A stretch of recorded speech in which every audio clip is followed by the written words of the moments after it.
Olá pessoal, tudo bem? Dando continuidade à nossa série de aulas sobre funções vetoriais, a gente hoje vai falar sobre derivadas de funções vetoriais. Na aula anterior a gente tinha visto limites, né? E como vocês devem lembrar, os conceitos de derivada e limite estão intimamente próximos. Na realidade, a derivada é um caso particular do limite, certo? Então o que a gente vai aprender hoje, a gente vai falar sobre derivadas de funções vetoriais, a interpretação dessas derivadas, a interpretação geométrica dessas derivadas, e também, de certa forma, a interpretação física disso, o que significa ela no mundo físico. A gente vai estudar a equação da reta tangente, que é muito parecido com o que a gente vê lá no cálculo 1 e na geometria analítica, e, por fim, a gente vai ver também derivadas sucessivas. Então, vamos lá. Seja f uma função vetorial e sua derivada uma função vetorial definida por... Eu não sei se você lembra, mas a gente tem. É do mesmo jeito lá do cálculo 1. F de t igual ao limite, quando uma variação ΔT tende a zero, da função f de t mais ΔT menos f de t por ΔT.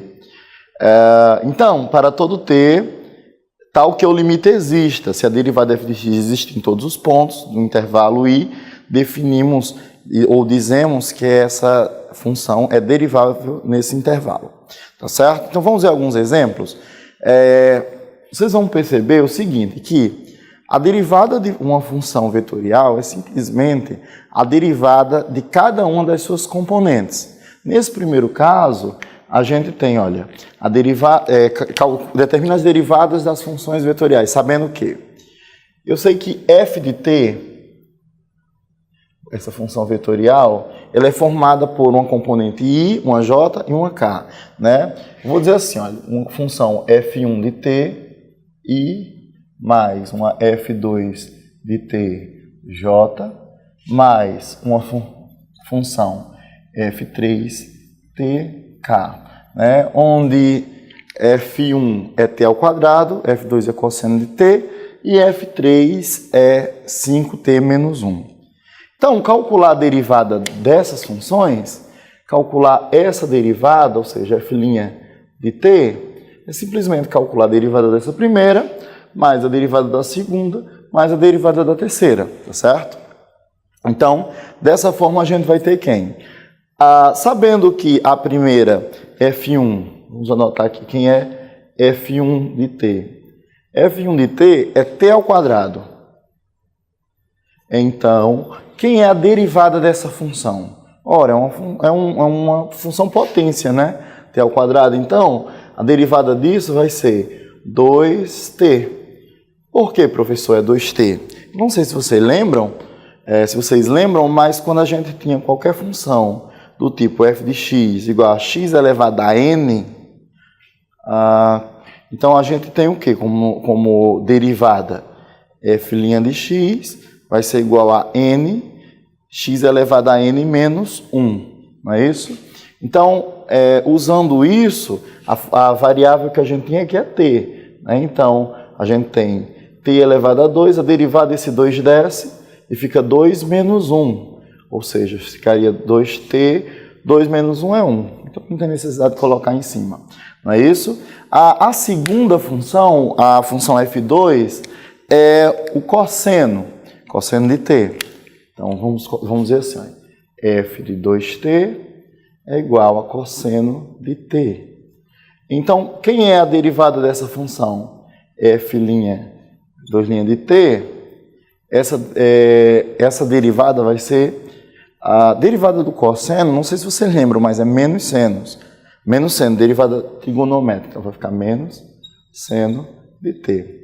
E, por fim, se eu disser que f3 de t é igual a 5t menos 1, a derivada dessa função, então a gente tem que colocar assim, f'3 de t vai ser igual a quem? A derivada, olha, 5t, não sei se vocês lembram, mas a soma da derivada é a derivada da soma, então eu derivo esse. Derivada de 5t é 5. Derivada de uma constante é 0. Então, logo, o resultado nesse caso vai ser 5. Por fim, a gente sabe o seguinte, olha, Como a função f de t é uma função vetorial, então vai ser a derivada de cada uma das componentes. Então, a derivada f' de t, função vetorial, vai ser igual a primeira, deu 2t na direção i. Aí, olha, a segunda deu menos seno de t, então menos seno de t na direção j. E a terceira função deu 5, mais 5 na direção k. Logo, essa é a resposta da nossa derivada. Nesse segundo caso, a gente tem uma função g de t, que é o seguinte. G de t é igual a 2t menos 3, isso é elevado ao cubo, mais uma função exponencial, é elevado a menos 5t na componente j. Então, percebam, nesse caso, a gente pode utilizar a regra da cadeia. Eu não sei se vocês lembram, mas é a derivada da externa vezes a derivada da interna. E nessa outra, do mesmo jeito, a gente pode usar a regra da cadeia. Então, vamos fazer o seguinte. Eu vou chamar essa daqui de f1 de t e vou chamar essa daqui de f2 de t. f2 de t. Tá ok? Então, a derivada da primeira função, ou seja, no caso, a derivada g' de t vai ser igual a... Nossa, já que é uma função g, vamos usar g aqui também, né? g1 de t, g2 de t. Então, vai ser a derivada de g1 de t mais a derivada g2 de t, certo? Então, sabendo disso, quem é a derivada dessa primeira? Bom, se g1 de t é igual a 2t menos 3 ao cubo, então, a derivada dela, olha, a derivada da externa, que vai ser 3, então, a gente diz assim, g' de t. A derivada da externa, que vai ser 3, 2t menos 3 ao quadrado, porque vai ficar 3 menos 1, não é isso? Vezes a derivada da interna.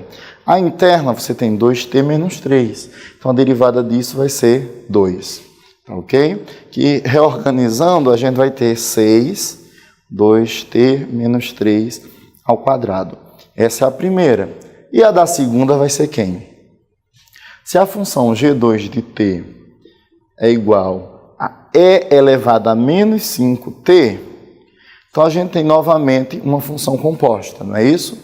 Então, g' de t, no caso a função 2, não é isso? Vai ser igual. Derivada da externa. A externa é a exponencial. Então, a derivada do exponencial é ela própria. E elevado a menos 5t. Vezes a derivada da interna. A interna, nesse caso, é menos 5t. Então, essa derivada de menos 5t vai dar menos 5. Logo, o resultado disso vai ser menos 5 e elevado a menos 5t. Desse modo, a gente conclui que a derivada dessa função g de t, então, g' de t, essa função vetorial, vai ser igual a quem? A primeira coordenada vai ficar 6, 2t menos 3 ao quadrado i, mais, nesse caso vai ser menos, né, porque deu menos 5. Menos 5 é elevado a menos 5t na coordenada j. Tá ok? Então, esse será o resultado da derivada da função g de t. Bom, agora a gente vai dar uma interpretação geométrica para o que seria a derivada vetorial, certo? De uma função vetorial. Então, seja f uma função vetorial derivável em um intervalo i. Então, primeiro, não sei se vocês lembram, mas é muito parecida com a definição lá que a gente vê de cálculo 1. Se eu tiver uma variação do meu t em relação, no caso, se eu passar de um t1 para um t2, ou de uma posição inicial para uma posição final, que essa variação eu vou chamar de ΔT. né? Então, eu vou ter, primeiro, o meu vetor indo desse ponto e ele variou até aqui, não foi? Então, eu traço uma reta secante que liga essas duas extremidades. Então, essa variação aqui, né, vai ser a variação ΔF, ou seja, vai ser o quanto a minha função variou. Essa posição desse vetor vai ser o f de t mais ΔT, visto que ele estava na origem aqui, né, f de t. Inicialmente estava isso, eu coloquei um acréscimo no ΔT, ele veio até aqui. Então, assim como a gente faz lá no cálculo na derivada de uma variável, a gente vai variando o valor de t, vai diminuindo esse valor de t, e essa reta secante, olha o que acontece, ela vai se transformando, ela vai se aproximando de uma reta tangente exatamente a essa curva, né? Então, à medida que eu aproximo o meu ΔT de zero, o meu Q, ele vai se aproximando do valor de P, tá certo?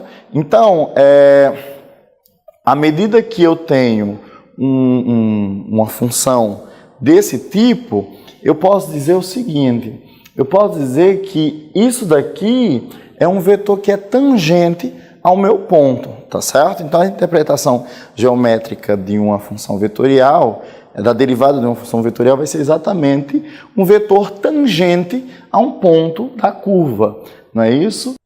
Então, entendendo essa definição, vamos resolver alguns exemplos envolvendo reta tangente. Dada a função f de t igual a ti mais t ao quadrado i, determine a derivada dessa função vetorial e esboce a curva descrita por f e os vetores tangentes no ponto f' de 1, f' de menos 1 e f' de 0. Então, a gente primeiro vai fazer o seguinte, vai esboçar essa curva. Quem é essa curva? Geralmente é mais fácil a gente visualizar na forma paramétrica, não é isso? Então, se eu fizer x igual a t e y igual a t ao quadrado. Ora, x é igual a t, então y é igual a x ao quadrado, não é isso? Então, dessa forma eu posso ter simplesmente o quê? Eu posso ter x e x ao quadrado. Acho que fica um pouco mais fácil de visualizar. Agora, em relação às derivadas, a gente tem o seguinte. O gráfico disso daqui. Quem é o gráfico disso? Isso é uma parábola, né? A gente tem uma parábola.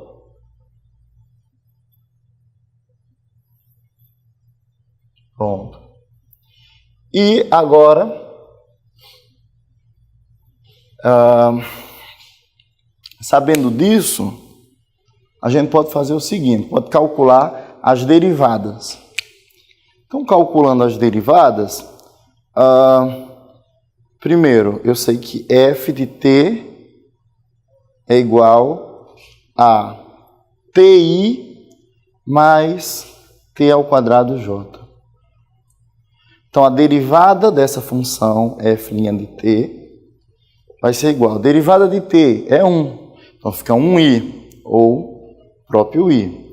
Mais derivada de 2t vai ser igual a... Ou melhor, derivada de t ao quadrado vai ser 2t. Então, fica 2t, j. Certo? Então, aqui a gente tem a derivada da nossa função vetorial. Certo? Agora, a questão ela pede para aplicar os valores ou para verificar onde é que são esses vetores, onde é que estão esses vetores.